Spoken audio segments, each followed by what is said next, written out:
नमस्कार, मी भारती पाटील. स्वागत आहे तुमचं आपल्या किचनमध्ये. आज आपण बनवणार आहोत अक्षय तृतीया स्पेशल आमरस पोळी. तर इथे मी आमरस रेसिपी दाखवत आहे. अगदी पारंपरिक पद्धतीने, ना मिक्सर ना कोणतीही झंझट. तर इथे मी देवगड हापूस आंबे घेतलेले आहेत. तर तुम्ही बघू शकता की हे छोटे आंबे आहेत आणि खूप छान असे पिकलेले आंबे आहेत. तर आंबे जे आहेत ते मी जवळजवळ अर्धा ते पाऊण तास पाण्यामध्ये असेच भिजत ठेवले होते. पाण्यामध्ये आंबे ठेवल्याने आंब्यातली उष्णता थोडीशी कमी होते.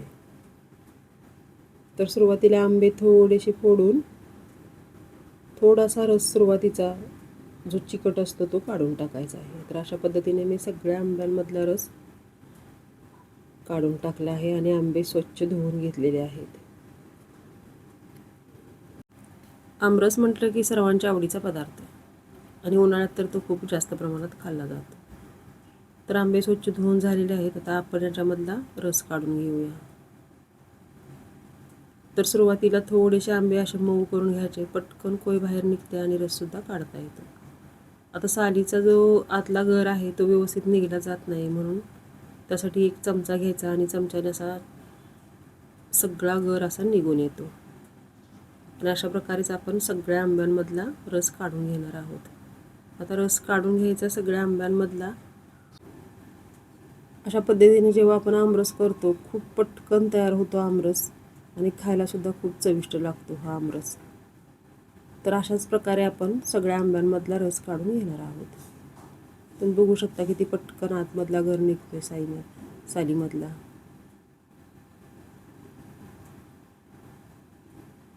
जरासुद्धा सालीमध्ये गर राहत नाही आणि छान असा निघला जातो. आणि कोयसुद्धा बघा किती छोटी आहे आंब्याची. तर आंबा कसा ओळखायचा? आता हे आंबे आपण विकत आणतो तेव्हा याच्यामध्ये सुद्धा कधी कधी आपल्याला मिक्स करून दिले जातात आंबे. प्रत्येक आंब्याची देवगड आंब्याची कोय जी असते ती एकदम छोटी असते. आणि अशा प्रकारे आपला रस काढून तयार झालेला आहे आंब्यांचा. आता हे थोडं बाजूला ठेवूया आणि हे जो आहे आपण पिळून घेतलेला आंबा त्याच्यामध्ये मी फक्त 1 ग्लास पाणी घालणार आहे आणि 1 ग्लास पाण्यामध्ये एकदा हे व्यवस्थित क्लीन करून घेणार आहे. म्हणजे याला जे उरलेलं आहे रस गर तो पूर्ण असा निघून येतो. तर अशा प्रकारे सगळ्या कोयी आणि साली व्यवस्थित पाण्यामध्ये घालून उरलेला जो गर आहे तो काढून घ्यायचा आहे. आणि हे पाणी नंतर आपण आमरसमध्येच मिक्स करणार आहोत. खूप सोपी पद्धत आहे करायला, पटकन आणि खायला सुद्धा खूप चविष्ट लागते. तर तुम्ही बघा एवढं घट्ट पाणी निघालेलं आहे त्याच्यामधून. आता हे मिक्स करूया आणि याला आपण आता ढवळून घेणार आहोत. आणि ह्या ज्या कोयी आहेत निघालेल्या, म्हणजे हे जे निघालेलं आहे आंब्याचं पिळलेलं, याच्यामध्ये मी थोडंसं पाणी घालून ह्याला असंच ठेवणार आहे बाजूला. आणि याच्यामध्ये थोडासा कच्चा आंबा घालून मी थोडीशी फ्रुटी तयार करणार आहे. तर हे बाजूला ठेवूया. आता आपण आमरस आहे तो रवीने ढवळून घेऊया. तर सुरुवातीला आपण याच्यामध्ये घालणार आहोत साखर. रवी स्वच्छ धुवून घेतलेली आहे. आणि हो, आंबे रस काढण्यापूर्वी हात स्वच्छ धुवून घ्यायचा आहे. तर इथे मी एक पळी घेतली, साधारणतः छोट्या वाटीच्या आकाराची पळी आहे ही.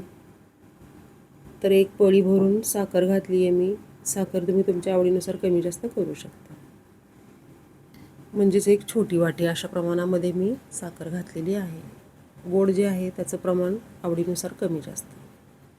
साखर घालायची आणि रवीने मस्त हे छान ढवळून घ्यायचं. साखरेबरोबर छान घुसळलं जातं आणि आंब्याचा जो गर आहे तो खूप छान असा बारीक होतो.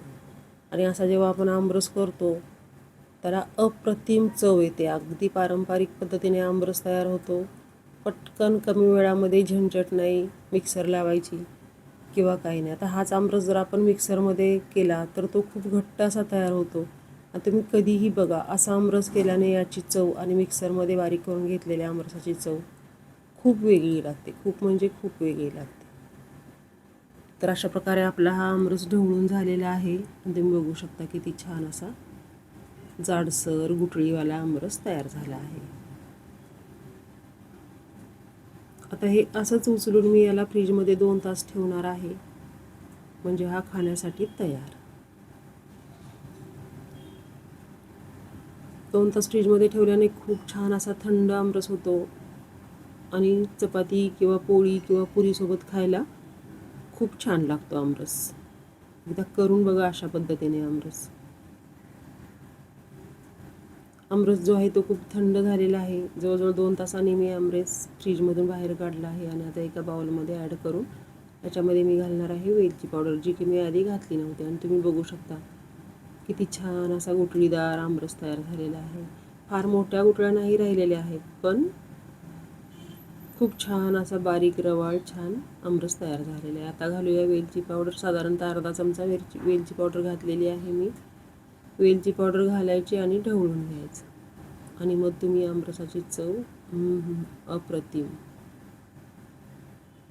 एकदा अशा पद्धतीने आमरस करून बघा. रेसिपी आवडली तर करून बघा. चॅनेलला सबस्क्राईब करा, लाईक, शेअर आणि कमेंट करा. आणि तुम्ही बघू शकता किती छान हा असा आपला आंब्याचा आमरस तयार झालेला आहे. अगदी साध्या सोप्या पद्धतीने आणि 10 मिनिटामध्ये तयार झालेला आहे हा आमरस. भेटूयात परत एखाद्या अशा छानशा रेसिपीसोबत.